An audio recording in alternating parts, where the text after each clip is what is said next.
আপনাদের তো আগেই দেখিয়েছি আমাদের অ্যাপার্টমেন্টের কাছে রয়েছে দেজনের ফেমাস এক্সপো টাওয়ার।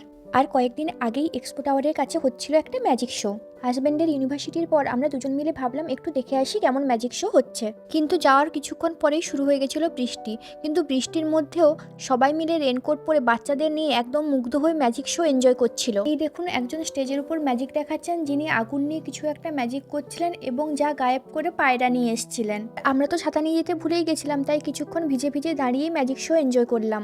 তার কাছেই বসেছিল হাজারো রকম ফুড স্টল, যেন ঠিক খাদ্য মেলার মতো। এখানে ছিল সব ধরনের মাংস আর বিদেশি কিছু মাছের আইটেম, আর সঙ্গে ছিল বাচ্চাদের চকলেট, ক্যান্ডি, জিলাটো এইসব। এই সময় আমি না দেশের একটা জিনিস তো খুব বেশি মিস করছিলাম, যেটা আমার খুব ফেভারিট, কি বলুন তো, তেলে ভাজা।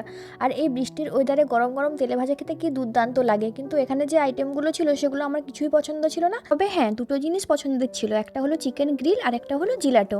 তাই আমরা ফুড স্টলের কাছে গিয়ে চিকেন গ্রিল খেলাম আর একটা জিলাটো নিয়ে নিলাম। এরপর জিলাটো খেতে খেতে দুজন মিলে ভিজতে ভিজতে বাড়ি চলে এলাম।